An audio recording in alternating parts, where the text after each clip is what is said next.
Hello friends, good morning. कैसे हैं आप लोग? आई होप कि अच्छे होंगे। फ्रेंड्स, आज का जो सेशन है या पॉलिटी में भारतीय संविधान में जो मूल अधिकार से यानी फंडामेंटल राइट से जितने भी क्वेश्चन पूछे गए हैं और पूछे जाएंगे, ये सारा हम लोग कवर करने वाले हैं।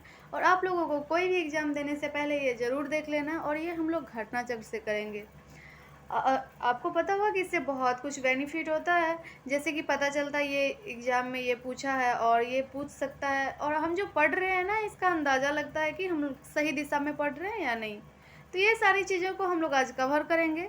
चलते हैं आज की क्वेश्चन की ओर। आज देखते हैं कि कितना क्वेश्चन है। फ्रेंड्स, ये वीडियो लंबी ना हो जाए इसलिए हम लोग इसको 2 पार्ट में लाएंगे। आज पहला पार्ट है और नेक्स्ट वीडियो में मैं पार्ट 2 लाऊंगी। तो आप लोग वीडियो में लास्ट तक ज़रूर बने रहिएगा, और हाँ, वीडियो को लाइक, शेयर एंड चैनल को सब्सक्राइब ज़रूर कर लीजिएगा। चलते हैं आज की पहला क्वेश्चन की ओर।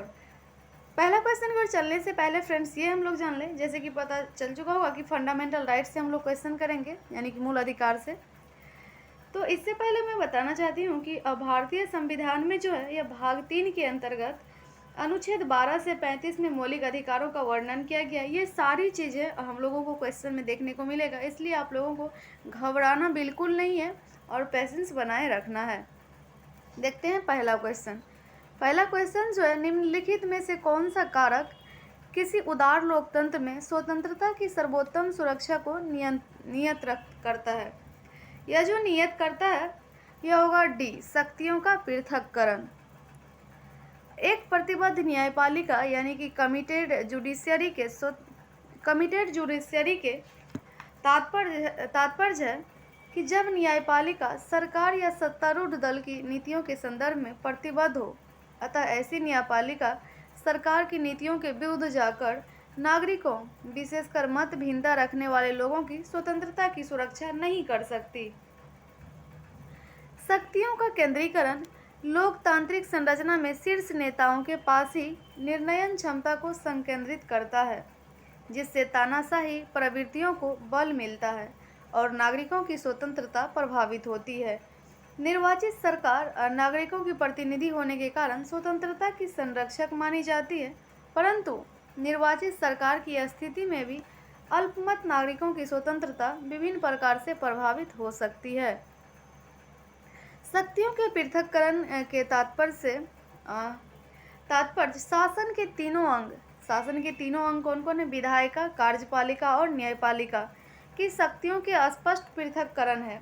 इस स्थिति में शासन के किसी एक अंग द्वारा अपनी शक्तियों का दुरुपयोग करने पर दूसरे अंग द्वारा उसका निरोध किया जाता है। लोकतंत्र का यही तो फायदा है, और इस प्रकार शासन के तीनों अंगों में संतुलन बना रहता है एवं तानाशाही प्रवृत्तियों की समुचित रूप से रोकथाम संभव है। अतः शक्तियों का पृथक्करण ही किसी उदार लोकतंत्र में नागरिकों की स्वतंत्रता की सर्वोत्तम सुरक्षा को नियत करता है।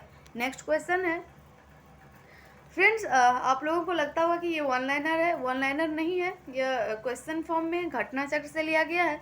इसका जो है एक्सप्लेनेशन दिया हुआ है, ये हम लोग इसलिए पढ़ लेते हैं कि इसके साथ साथ पता चलता है इससे रिलेटेड और भी टॉपिक का, और जो है बहुत कुछ यहाँ से सीखने को मिलता है, साथ ही रिवीजन भी हो जाता है। नेक्स्ट है क्वेश्चन नंबर 2। निम्नलिखित में से कौन सा एक सही है? यह जो है भारतीय संविधान में मूल अधिकारों को शामिल करने के लिए नेहरू रिपोर्ट 1928 ने समर्थन किया था, ये सही है। राइट आंसर ए हो जाएगा। और बी, सी, डी गलत है, और ये गलत कैसे है ये भी हम लोग अभी देखेंगे। भारतीय संविधान में मूल अधिकारों को सम्मिलित करने का समर्थन नेहरू रिपोर्ट 1928 द्वारा किया गया था। नेक्स्ट क्वेश्चन है, निम्नलिखित में से किस व्यक्ति ने मूल अधिकारों को हमारे लोगों के लिए एक प्रतिज्ञा तथा सभ्य विश्व के साथ किया गया है? सभ्य विश्व के साथ किया गया समझौता कहा था। यह किसने कहा था? डॉक्टर एस राधाकृष्णन, जो कि राइट आंसर ऑप्शन डी हो जाएगा, doctor S Radhakrishnan. Next question है, इससे पहले एक्सप्लेनेशन देख लेते हैं कि मूल अधिकारों पर संविधान सभा में हुई बहस में भाग लेते हुए डॉक्टर एस राधाकृष्णन ने कहा था, यह हमारे लोगों के लिए एक प्रतिज्ञा और सभ्य विश्व के साथ किया गया एक समझौता है। नेक्स्ट क्वेश्चन है, मौलिक अधिकार क्या है? मौलिक अधिकार जो है एक वाद योग है। भारतीय संविधान में सामाजिक आर्थिक एजेंडे को साकारित करने के लिए वाद योग और अवाद योग दोनों तरह की व्यवस्थाएं समाहित है, जिसमें मौलिक अधिकार वाद योग है और नीति निर्देशक तत्व अवाद योग है। वाद योग मतलब होता है कि न्यायालय द्वारा ये अगर कुछ मौलिक अधिकार का हनन होता है तो हम लोग न्यायालय जा सकते हैं, सुप्रीम कोर्ट या हाई कोर्ट जा सकते हैं। वही नीति निर्देशक तत्व में अगर ऐसा कुछ होता है तो नहीं जा सकते हैं, ये कह रहा है। नेक्स्ट है क्वेश्चन नंबर 5, जिसका कि आंसर कूट में दिया हुआ है। यह है, अधिकारों को मूल अधिकार कहा जाता है क्योंकि यह संविधान में उल्लेखित होता है। यह उल्लेखित है भाग 3 में, जो कि आर्टिकल देखे तो 12 से 35 में है। दूसरा है, यह प्रजातांत्रिक होता है। नहीं, ये तो लोकतांत्रिक है ना। दूसरा है, यह कल्याणकारी होता है। ये भी सही है, यह कल्याणकारी होता है। एक मिनट फ्रेंड्स, लोक कल्याणकारी होता है, ये सही नहीं है। 2 और 3 भी गलत है। इसका राइट आंसर होगा सी होगा, 1, 4, 5। यानी कि यह व्यक्तित्व विकास के लिए आवश्यक होता है और संसद इसके विरुद्ध कानून नहीं बना सकती। इसका जो राइट आंसर होगा 1, 4 और 5 हो जाएगा, यानी कि ऑप्शन नंबर सी हो जाएगा। स्वतंत्रता संघर्ष के दौरान स्वतंत्रता आंदोलन के नेताओं ने अधिकारों के महत्व को समझा था। स्वतंत्रता के बाद संविधान निर्माण के दौरान संविधान में अधिकारों का समावेश करने व उन्हें सुरक्षित करने के उद्देश्य से संविधान में उन अधिकारों को सूचीबद्ध किया गया जिन्हें सुरक्षा देनी थी और उन्हें मौलिक अधिकारों की संज्ञा दी गई।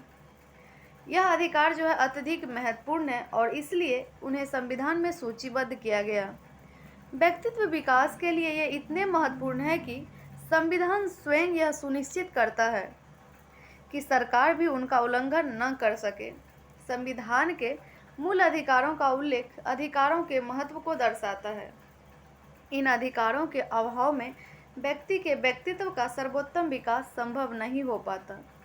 संविधान के अनुच्छेद 13 के अंतर्गत यह प्रावधान है कि किसी भी अध्यादेश या अधिनियम के द्वारा अधिकारों को छीन या समाप्त नहीं किया जा सकता।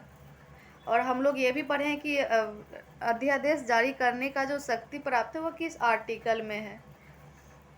ऐसे भी इस वीडियो में भी हम लोग नेक्स्ट में देखेंगे, लेकिन इससे पहले भी हम लोग पढ़ चुके हैं। प्रजातांत्रिक और लोक कल्याणकारी अवधारणा शासन प्रक्रिया से संबंध है, न कि अधिकारों से। यह हमारे संविधान में तो मेंशन किया गया है प्रजातांत्रिक और लोक कल्याणकारी अवधारणा, लेकिन यह मूल अधिकार की बात हो रही है, मूल अधिकार में नहीं है। इसीलिए जो है ये ऑप्शन गलत है। यानी कि ये जो दिया हुआ है प्रजातांत्रिक होता है और लोकतांत्रिक होता है, ये संविधान में वर्णन किया गया है बट मूल अधिकार नहीं है, इसीलिए ये गलत है। नेक्स्ट क्वेश्चन है, मौलिक अधिकार जो है ऑप्शन में दिया हुआ है, आपातकालीन स्थिति में निलंबित किए जा सकते हैं।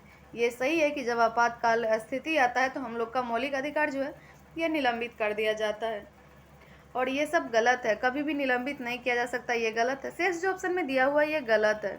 नेक्स्ट क्वेश्चन है, इससे पहले कि हम लोग इसका एक्सप्लेनेशन भी देख लें, मौलिक अधिकार नैसर्गिक एवं अप्रतिदेय अधिकार है जो राज्यकृत के विरुद्ध एक गारंटी के रूप में है। इन्हें केवल आपातकालीन स्थिति में ही निलंबित किया जा सकता है। मूल अधिकार जो है केवल आपातकाल स्थिति में ही निलंबित किया जा सकता है, बट इसका कुछ अपवाद भी है। कुछ ऐसा आर्टिकल है जिसको कि छोड़ के आपातकाल में निलंबित होता है, वो हम लोग आगे पढ़ेंगे, आगे देखेंगे। आप लोग वीडियो में बने रहिए, पैसेंस बनाए रखिए, आप लोगों को बहुत कुछ सीखने को मिलेगा। अगर ये वीडियो आप अच्छे से देख लेते हैं तो आपको दोबारा पढ़ने का कोई ज़रूरत भी नहीं पड़ेगा। अनुच्छेद 358 और 359 में आपात की उद्घोषणा के परिवर्तन की स्थिति में मूल अधिकारों के निलंबन संबंधी प्रावधानों का वर्णन किया गया है। यह आपको 358 और 359 अनुच्छेद में देखने को मिलेगा। नेक्स्ट, भारत में मौलिक अधिकारों के संबंध में निम्न वक्तव्यों पर विचार कीजिए। यह जो है राइट आंसर सी हो जाएगा इसका, यानी कि 1, 2 और 3। मौलिक अधिकार के बारे में पूछ रहा है, ये राज्यकृत के विरुद्ध एक गारंटी है। हम लोग जैसे कि ऊपर में एक्सप्लेनेशन के साथ भी पढ़े थे, सही है। यह संविधान के भाग 3 में सूचीबद्ध है, ये भी सही है। सामाजिक, आर्थिक तथा राजनीतिक न्याय सुनिश्चित करता है, ये भी सही है। और चौथा, यह संयुक्त राज्य अमेरिका में अधिकारों के बिल की भांति नहीं है, ये गलत है। यानी कि इसका जो राइट आंसर है 1, 2 तथा 3 है। नेक्स्ट है, भारत में जो है देखिए मौलिक अधिकार, एक्सप्लेनेशन है, भारत में मौलिक अधिकार राज्यकृत के विरुद्ध एक गारंटी है। इन्हें संविधान के भाग 3 में शामिल किया गया है। यह संयुक्त राज्य अमेरिका के अधिकार बिल की भांति है। जहाँ तक सामाजिक, आर्थिक तथा राजनीतिक न्याय का प्रश्न है तो ये संविधान की प्रस्तावना से उद्भूत होते हैं और संविधान के भाग 3 के मौलिक अधिकार और भाग 4 के राज्य के नीति निदेशक तत्व एक दूसरे के पूरक के रूप में मिलकर इन्हें सुनिश्चित करते हैं। नेक्स्ट क्वेश्चन है क्वेश्चन नंबर 8,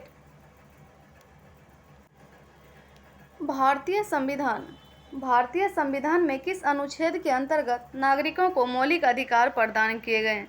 ये हम लोग पहले भी चर्चा किए हैं कि भाग 3 और अनुच्छेद 12 से 35 में मौलिक अधिकार की चर्चा किया गया है। राइट आंसर बी हो जाएगा। संविधान के भाग 3 और अनुच्छेद 12 से 35 तक मौलिक अधिकारों का वर्णन किया गया है। वर्तमान में जो है कुल 6 मौलिक अधिकार प्रदान किया गया है। इससे पहले 7 था और एक कैसे हटाया ये भी हम लोग चर्चा करेंगे।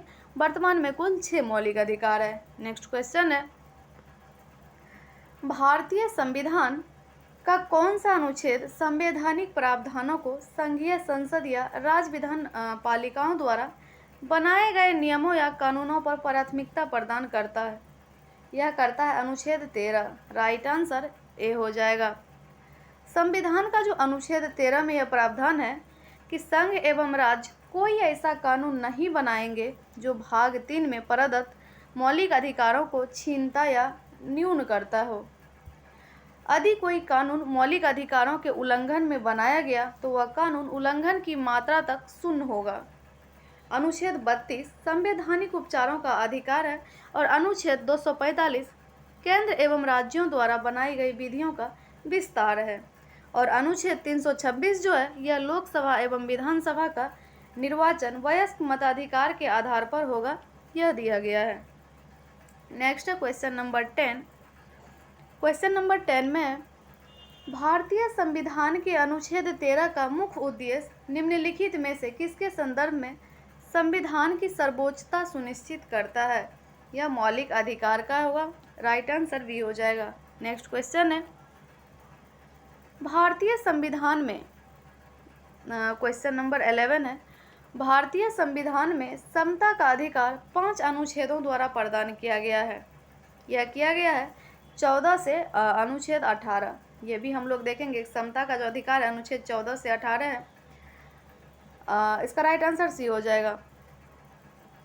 भारतीय संविधान में जो है समता का अधिकार 5 अनुच्छेदों द्वारा अनुच्छेद 14 से 18 तक के तहत प्रदान किया गया है। अनुच्छेद 14 में क्या है? विधि के समक्ष समता है। अनुच्छेद 15 में धर्म, मूलवंश, जाति, लिंग या जन्म स्थान के आधार पर विभेद का प्रतिषेध है। फ्रेंड्स, हम लोग अलग वीडियो में इम्पोर्टेंट आर्टिकल्स जो है महत्वपूर्ण अनुच्छेद किए हैं।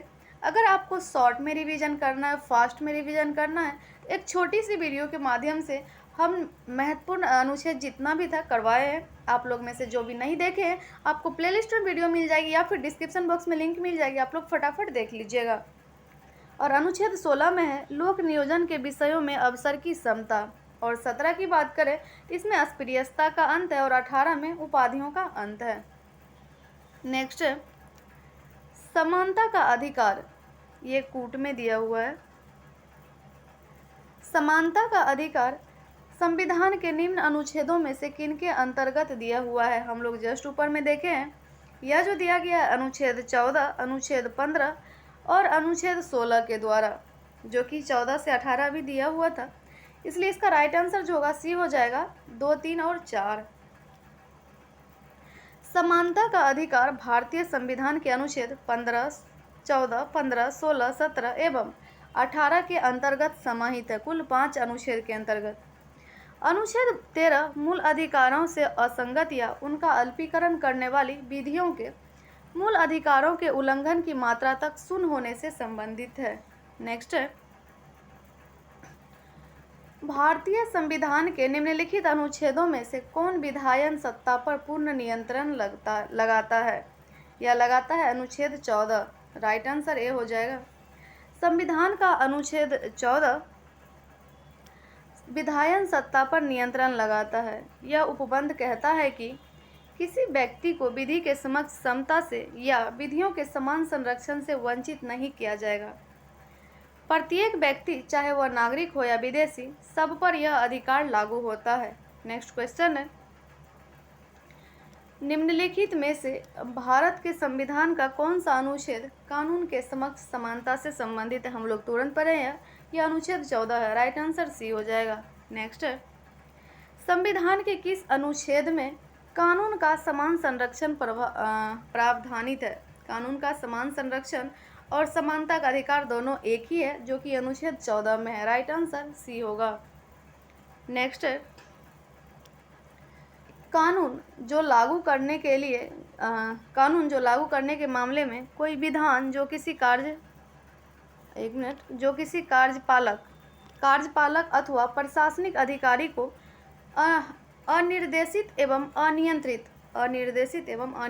विवेकाधिकार देता है, भारत के संविधान के निम्नलिखित अनुच्छेदों में से किसका उल्लंघन करता है? यह अनुच्छेद 14 का उल्लंघन करता है। राइट ए हो जाएगा।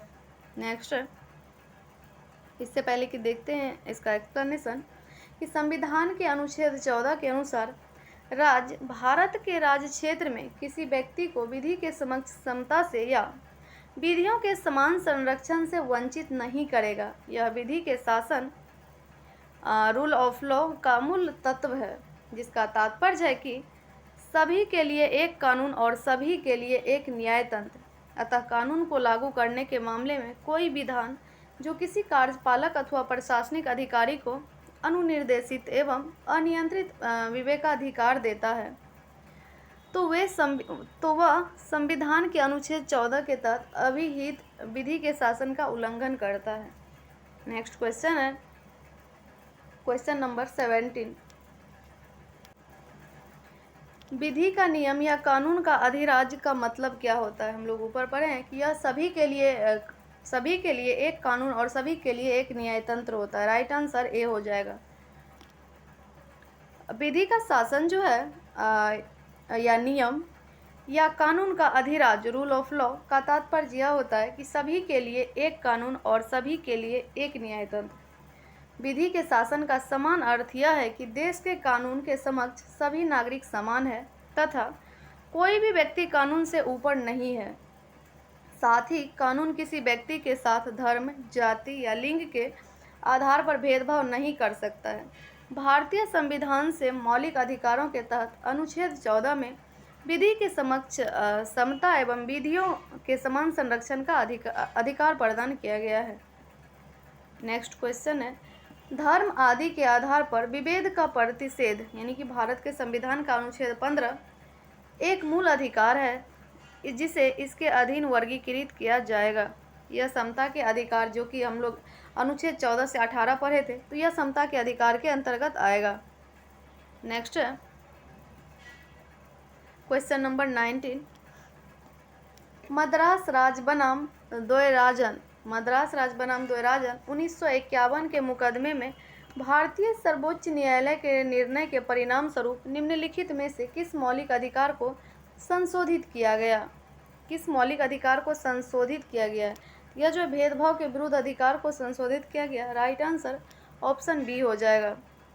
मद्रास राज बनाम चंपकम द्वैराजन 1951 के मुकदमे में सर्वोच्च न्यायालय के निर्णय के परिणाम स्वरूप भेदभाव के विरुद्ध अधिकार यानी कि अनुच्छेद 15 को संशोधित किया गया। इसमें संविधान यानी कि पहला संशोधन अधिनियम 1951 की धारा 2 द्वारा अनुच्छेद 15 क्लॉज 4 जोड़ा गया और इसके तहत सामाजिक एवं शैक्षणिक दृष्टि से पिछड़े वर्गों की उन्नति के लिए या अनुसूचित जातियों और अनुसूचित जनजातियों के लिए राज्य द्वारा विशेष उपबंध कर सकने हेतु प्रावधान किया गया। नेक्स्ट है, संविधान के किस अनुच्छेद के अंतर्गत शिक्षण संस्थाओं में, जिसमें गैर सरकारी व गैर अनुदान प्राप्त भी सम्मिलित है, अन्य पिछड़ों, अनुसूचित जाति या अनुसूचित जनजाति हेतु आरक्षण की सुविधा प्रदान की गई है। यह आर्टिकल 15 क्लॉज 5। 15 में जो है क्लॉज 6 तक जोड़ा गया है। हम लोग बारी बारी से देखेंगे, आगे क्वेश्चन भी है 15 क्लॉज 1 में क्या है, 2 में क्या है। तो 15 क्लॉज 5 में जो दिया गया है यह देखने को मिल गया है। सर देखिए यहाँ भी दिया हुआ है कि 15 क्लॉज 5 के अंतर्गत क्या क्या है। शिक्षण संस्थाओं में जिसमें गैर सरकारी व गैर अनुदान प्राप्त भी सम्मिलित है, अन्य पिछड़ों, अनुसूचित जाति और अनुसूचित जनजाति यानी कि SC/ST हेतु, OBC SC/ST हेतु आरक्षण की सुविधा प्रदान की गई है 15 क्लॉज 5 में। नेक्स्ट है, संविधान के किन अनुच्छेदों के अनुसार OBC यानी कि अनपिछड़ा वर्ग को आरक्षण के प्रावधान किए गए। ये जस्ट हम लोग ऊपर में देखें, यह जो है अनुच्छेद 15 क्लॉज 4 तथा 16 क्लॉज 4 है। 15 4 और 16 4 है। भारतीय संविधान के अनुच्छेद 15 4 और 16 4 के जो प्रावधान है, इसमें है कि OBC यानी कि अनपिछड़ा वर्ग के लिए राज्य की सेवाओं में आरक्षण के प्रावधान किए गए। यह जो है 103वें संविधान संशोधन अधिनियम 103वें संविधान संशोधन अधिनियम 2019 द्वारा जोड़े गए अनुच्छेद खंडों 15(6) और 16(6) दोनों साथ जोड़ा गया है के माध्यम से आर्थिक रूप से दुर्बल वर्गों के लिए आरक्षण के प्रावधान किए गए हैं। नेक्स्ट क्वेश्चन है, भारतीय संविधान के निम्नलिखित अनुच्छेदों में से कौन सा एक लोक नियोजन के विषय में भारत के सभी नागरिकों को अवसर की समानता की प्रत्याभूति प्रदान करता है। आई होप कि अभी तक में पता चल चुका होगा यह किस अनुच्छेद की बात कर रही है। 16 क्लॉज 1 और 16 क्लॉज 2। राइट आंसर बी हो जाएगा। नेक्स्ट है, एक्सप्लेनेशन में दिया हुआ है कि भारतीय संविधान के अनुच्छेद 16 क्लॉज 1 और 2 के तहत राज्य के अधीन किसी पद पर नियोजन के विषय में भारत के सभी नागरिकों के लिए अवसर की समानता की प्रत्याभूति प्रदान की गई है। नेक्स्ट है, भारतीय संविधान में जैसा निहित है निम्न में से कौन सा समानता के मौलिक अधिकार में सम्मिलित नहीं है।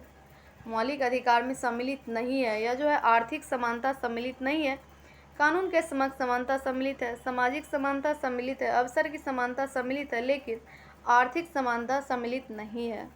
नेक्स्ट है, देखिए कानून के समक्ष समानता अनुच्छेद 14 के तहत है और सामाजिक समानता जो है यह 15 के तहत है और 16 के तहत जो है मौलिक अधिकार में शामिल है। 15 के तहत अवसर की समानता और अनुच्छेद 16 के तहत समानता के मौलिक अधिकार में शामिल है, जबकि आर्थिक समानता इसमें शामिल नहीं है। नेक्स्ट है, कथन और कारण है। कथन और कारण में देखते हैं, कथन क्या है, सामाजिक, आर्थिक एवं राजनीतिक क्षेत्रों में समान आधार निर्मित करने के उद्देश्य से राज्य असमान लोगों के लिए भिन्न व्यवहार कर सकता है। और कारण क्या है कि समान लोगों में विधि समान होगी और समान रूप से प्रशासित की जाएगी। ये जो है ए और आर दोनों सही है, लेकिन इसका राइट आंसर डी हो जाएगा। ए और आर दोनों सही है। ए जो है ए का सही स्पष्टीकरण जो है आर नहीं है। राज्य सामाजिक, आर्थिक एवं राजनीतिक क्षेत्रों में समान आधार निर्मित करने के उद्देश्य से असमान लोगों अर्थात असमान लोग में कौन कौन है, गरीब, पिछड़ों, वंचित आदि के लिए भिन्न व्यवहार कर सकता है, अर्थात उनको विशेष सुविधा प्रदान कर सकता है। और अनुच्छेद 16 4 तथा अनुच्छेद 15 4 के तहत राज्य द्वारा ऐसे प्रावधान किए गए हैं, हालांकि समान स्तर के लोगों के लिए विधि समान होगी और समान रूप से प्रशासित की जाएगी। अनुच्छेद 14 के तहत विधि के समक्ष समता की बात की गई है। इस प्रकार जो है कथन ए और आर जो है सही है और ए का स्पष्टीकरण आर नहीं है। नेक्स्ट है क्वेश्चन नंबर 25, निम्नलिखित में से किसने भारतीय न्यायालय को समान कार्य के लिए समान वेतन का मौलिक अधिकार निगमन करने हेतु समक्ष किया गया है। यह किया गया संविधान की प्रस्तावना में प्रयुक्त समाजवादी शब्द और ए को संविधान के अनुच्छेद 14 के साथ मिलाकर पढ़ना और ए को संविधान के अनुच्छेद 16 के साथ मिलाकर पढ़ना। Right answer A B C हो जाएगा, यानी कि डी सभी को मिलाकर पढ़ना। राइट आंसर डी हो जाएगा। सर्वोच्च न्यायालय ने रणधीर सिंह बनाम भारत संघ वाद 1982 में यह अभी निर्धारित किया कि अनुच्छेद 14, 16 को संविधान की प्रस्तावना तथा अनुच्छेद 39D के प्रकाश में अर्थान्वित करते हुए समान कार्य के लिए समान वेतन का सिद्धांत इन अनुच्छेदों से निष्कर्षणीय है तथा इसको संगत वर्गीकरण अथवा असंगत वर्गीकरण पर आधारित असमान वेतन मानों के मामले में उचित ढंग से लागू किया जा सकता है। नेक्स्ट है, भारतीय संविधान की प्रस्तावना में प्रयुक्त समाजवाद शब्द को निम्नलिखित में से किस अनुच्छेद या अनुच्छेदों के साथ मिलाकर पढ़ने से सर्वोच्च न्यायालय को समान कार्य के लिए समान वेतन को मौलिक अधिकार परिभाषित करने की शक्ति प्राप्त हुई है? हम लोग जस्ट ऊपर में पढ़े हैं कि यह अनुच्छेद 14 और 16 को मिलाकर पढ़ने से। राइट आंसर डी हो जाएगा। नेक्स्ट क्वेश्चन है, संविधान के किस प्रावधान द्वारा अस्पृश्यता का उन्मूलन किया गया? यह आर्टिकल 17 हो जाएगा, अनुच्छेद 16। संविधान के अनुच्छेद 17 जो है, एक मिनट फ्रेंड्स, इसका राइट आंसर सी अनुच्छेद 17 ही है। संविधान के अनुच्छेद 17 जो है, इसके द्वारा अस्पृश्यता का उन्मूलन किया गया है। इस अनुच्छेद में कहा गया है कि अस्पृश्यता का अंत यानी छुआछूत का अंत किया जाता है और उसका किसी भी रूप में आचरण निषिद्ध किया जाता है। उसका किसी भी रूप में आचरण निषिद्ध किया जाता है। अस्पृश्यता से उपज किसी नियोक्ता को लागू करना अपराध होगा जो विधि के अनुसार दंडनीय होगा। फ्रेंड्स, आज के लिए इतना ही। मैं इसलिए इतना कम क्वेश्चन लाई हूँ, 27 क्वेश्चन था और इसका एक्सप्लेनेशन था इतना, कि वीडियो ज़्यादा लंबी ना हो जाए। हम लोग छोटा छोटा पार्ट में इसको कवर करेंगे। इसका पार्ट 2 मैं बहुत जल्दी लाऊंगी। और आप लोग को ये एक्सप्लेनेशन के साथ ये कैसा लगा, आप लोग कमेंट बॉक्स में अपना राय ज़रूर दीजिएगा और वीडियो को लाइक, शेयर एंड चैनल को सब्सक्राइब भी ज़रूर कर लीजिएगा। मिलते हैं आपसे नेक्स्ट वीडियो में, इसके पार्ट 2 में। तब तक के लिए जय हिंद, जय भारत।